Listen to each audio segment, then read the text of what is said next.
Muchas gracias a todos los honorables representantes de Cámara que estamos aquí presentes para entrar a considerar y deliberar este proyecto de ley que contiene la reforma que honra los principios de progresividad, de equidad y de eficiencia, que es el que debe orientar el sistema tributario colombiano, tal como lo dice la Constitución Política en su artículo 363.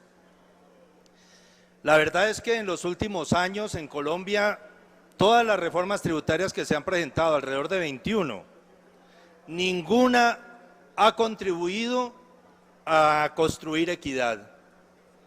Todos los informes que hay sobre diferentes centros económicos, tanto internacionales como nacionales, que han tomado el sistema tributario colombiano como objeto de su estudio, han concluido que tanto antes como después de las diferentes reformas tributarias que este Congreso en antaño ha discutido y ha aprobado, ninguna de ellas ha contribuido a reducir la equidad en la sociedad, a reducir la inequidad en la sociedad colombiana.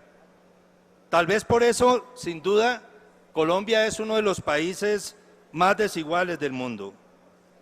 La razón es simple, porque si bien se ha establecido nominalmente tarifas importantes para la tributación de los actores económicos más poderosos de la sociedad colombiana, también es cierto que esos actores económicos se han asegurado de tener una enorme cantidad de beneficios tributarios definidos en las mismas reformas, razón por la cual la diferencia entre las tasas nominales y las tasas reales ha sido abismal. Y el segundo punto es porque casi todas estas reformas tributarias han girado en gravar a todo el mundo por igual, sin discriminación, sin tener en cuenta el poder económico real que tienen los agentes sociales.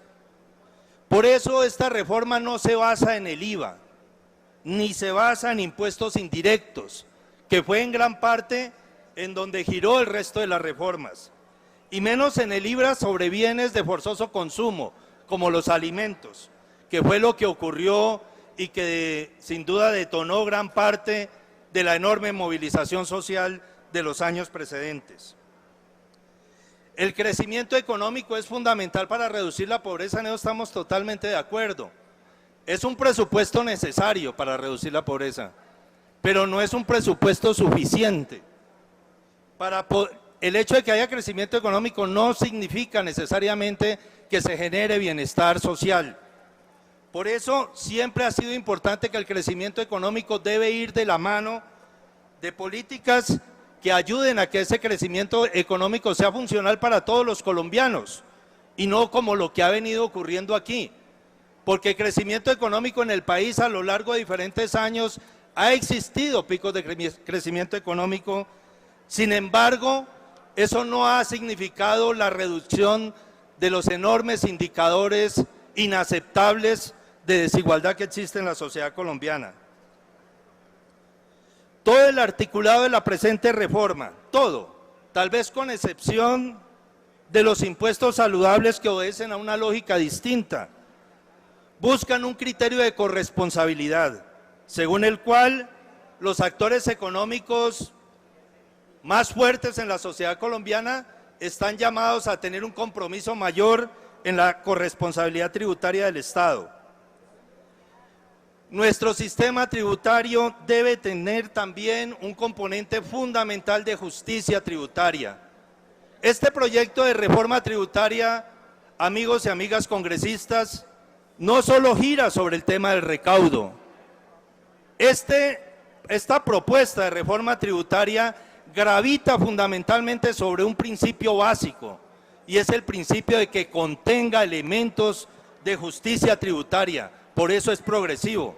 Y de pronto ese argumento se podría rebatir solo en el capítulo relacionado con los impuestos saludables, pero el resto de elementos realmente no son, esa discusión se puede perfectamente dar y defender. ¿Por qué necesita el Estado colombiano capacidad efectiva para poder luchar contra la pobreza y contra el hambre? Pues hay muchísimos elementos que indican que el Estado colombiano debe fortalecerse para enfrentar los enormes desafíos que tiene la sociedad colombiana. Desafíos en nutrición, desafíos en pobreza. Casi 20 millones de colombianos sobreviven apenas con 11.800 pesos al día. 6 millones de colombianos sobreviven con menos de 6.000 pesos. Esto significa una enorme deuda social que requiere de un Estado que tenga capacidad de transformar estas realidades. Colombia tiene un promedio muy alto de vías terciarias en pésimo estado. Caminar por las regiones de nuestro país es sin duda estar presto a escuchar la queja de millones de campesinos exigiendo arreglos de vías, no las vías de las grandes avenidas de cuarta generación, las pequeñas trochas, el mantenimiento. Eso es una enorme deuda social que tiene el Estado con miles de campesinos y de pobladores de los sectores rurales del país. El déficit de la universidad pública, los más de 3 millones de colombianos que no tienen acceso a agua potable. Y no es sino mirar los diferentes titulares de medios de comunicación para darnos cuenta, para dar a entender que este país sí necesita recursos. Hay algunos que dicen que no, que hay recursos suficientes, pero yo no creo que esa sea la opinión de las personas que padecen estas dificultades. El otro elemento fundamental que explica la razón por la cual se presenta esta reforma tributaria es porque sin duda heredamos finanzas públicas maltrechas, propias de un Estado que se endeudó en demasía y que lastimosamente ha derrochado gran parte de sus recursos. No todo por la exagerada burocracia propia de sistemas altamente clientelizados, sino también fundamentalmente por los enormes e inaceptables casos de corrupción que se han presentado en todos los gobiernos y que esperamos, por supuesto, no sea algo que se presente en nuestro gobierno del Pacto Histórico. Esta, sin duda, ha sido una de las reformas tributarias más discutidas y más difundidas ante la opinión pública. Aquí algunos dicen que no ha existido suficiente debate, que ha existido poco conocimiento, pero la verdad quiero decirles lo siguiente: para primer debate se presentaron, se discutieron, se analizaron, se estudiaron y se consensuaron más de 1.370 proposiciones. Y desde el momento en que se consensuó este informe de ponencia para segundo debate, ya se han presentado más de 900 proposiciones. Entonces, este es sin duda una de las discusiones de reforma tributaria más discutida y más deliberada y más expuesta a la opinión pública nacional. 3 meses de debate ya estamos cerrando, muchas audiencias públicas, reuniones constantes del equipo económico del gobierno, tanto el ministro de Hacienda como el director de la DIAN, con cuanta bancada política ha querido reunirse con ellos, con cuanto sector económico ha pedido una audiencia, con todos ellos se ha reunido. Y debo decir que gran parte de lo que se presenta como informe para este segundo debate, como informe de ponencia para este segundo debate, está alimentado con aportes muy valiosos de los voceros de las diferentes bancadas con las que tuvimos el honor de construir, debatir, disentir y al final presentar este documento.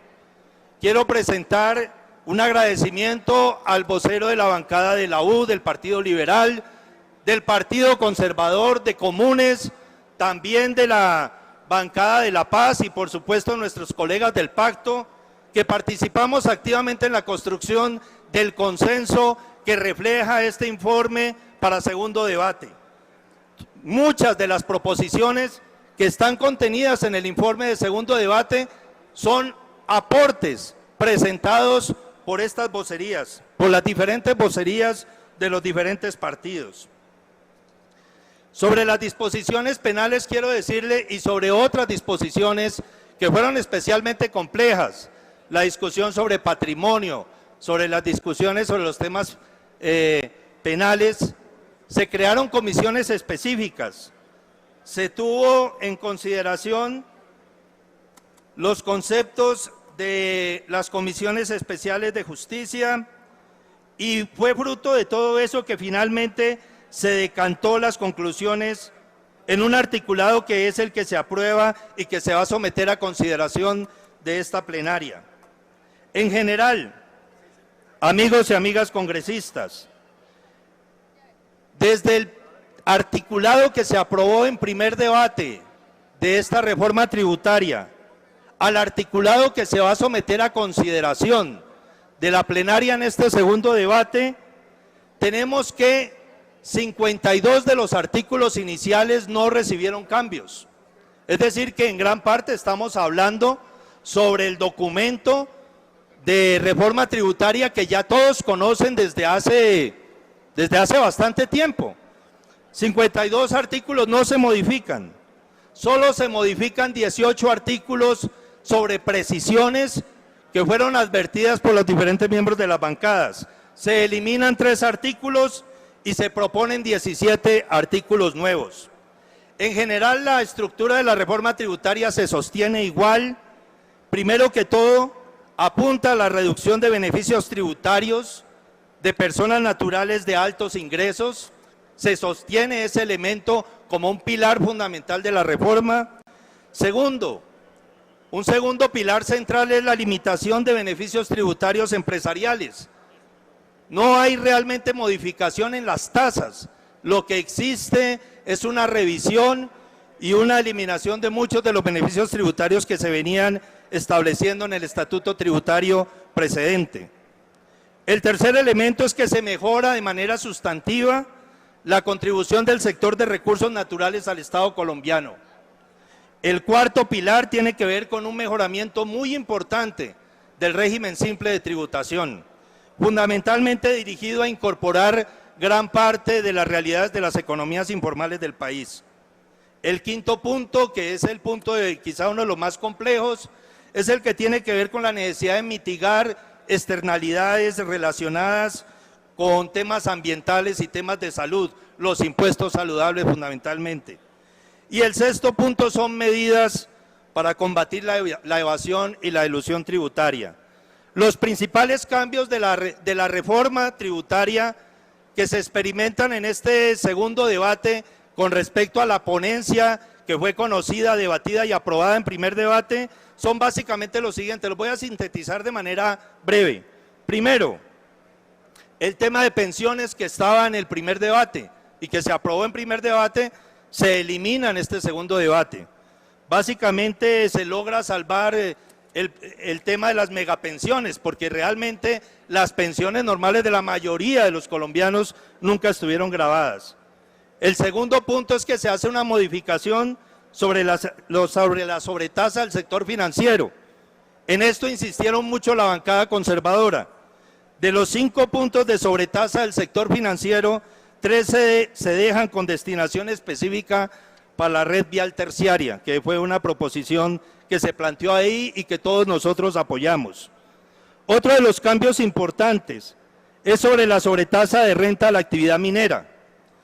Se decide aplicarla únicamente sobre la extracción de carbón y petróleo y en gran parte depende de los precios internacionales del mercado. Una sobretasa que oscila para el carbón entre el 5 y el 10% sobre unas fórmulas estadísticas y una sobretasa al petróleo que tiene diferentes rangos de 5, 10 y 15 y que también depende de la variación de los precios internacionales. Otro elemento importante es que se define la tasa de tributación depurada que nuestro colega del Centro Democrático tanto cuestionó. Realmente esta sobretasa de tributación depurada del 15% es solo sobre las utilidades de las personas jurídicas una vez se aplique todos los beneficios tributarios que hay de diferente orden, pero que independientemente de la aplicación de todos los beneficios tributarios, nunca podrá ser inferior al 15% de las utilidades depuradas. Y esto obviamente parte de un presupuesto, de que estas empresas y sociedades tengan utilidades. De ahí que si no hay utilidades, pues simplemente esta tasa de tributación depurada no se aplica. 3 minutos, representante, puede terminar. Se hace una modificación sobre el régimen de zonas francas. Se establece un impuesto ponderado del 20% para ventas al exterior y 35% para el mercado interno.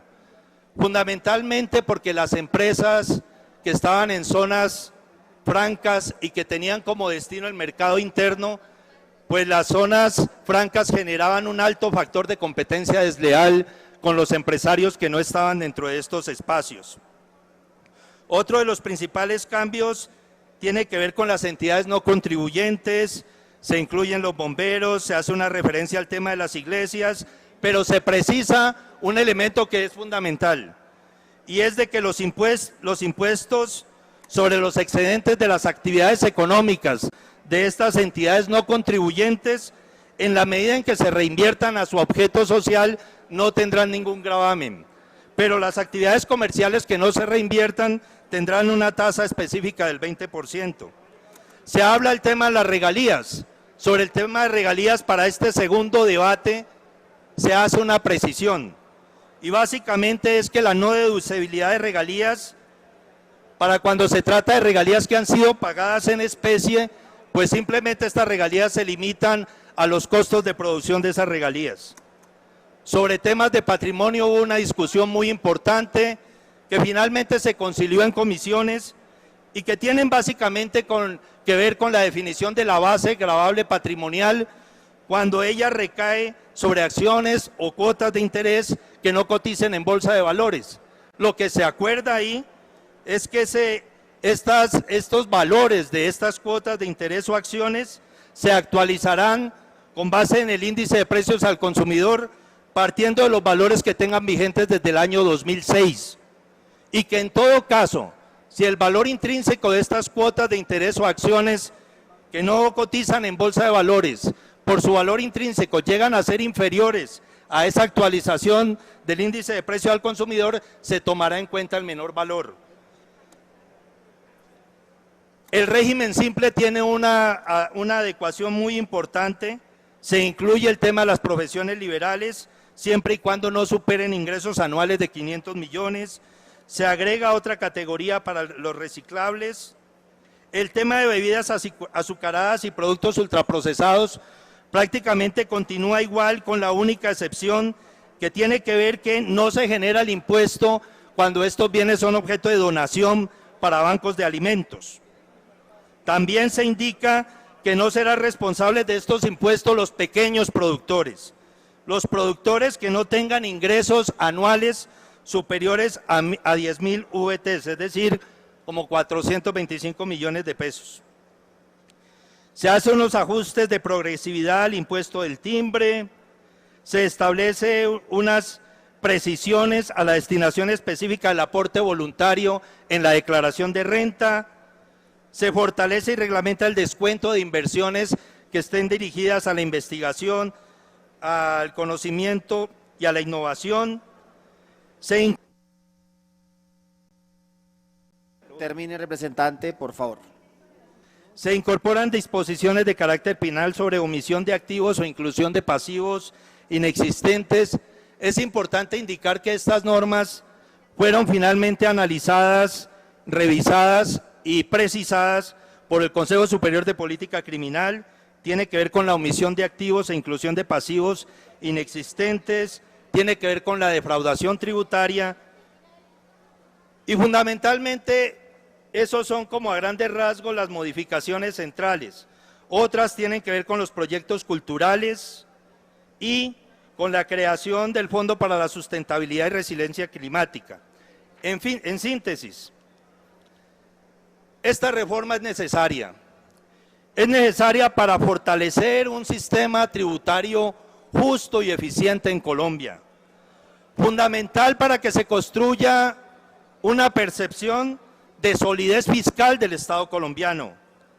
Dotaremos a nuestras instituciones de la capacidad para avanzar en la erradicación de la pobreza y en las grandes desigualdades que afectan a nuestra nación. Y fundamentalmente, esta decisión posibilitará la implementación de una poderosa agenda de inversiones en sectores estratégicos de la vida nacional que deben ayudar a la creación sostenible de riqueza, pero de una riqueza que sea útil y funcional para todos los colombianos. Creo que esto en gran parte recoge en síntesis el informe de ponencia para este segundo debate, señor presidente. Gracias, señor ponente. ¿Desea la plenaria declararse en sesión permanente? Así lo deseo.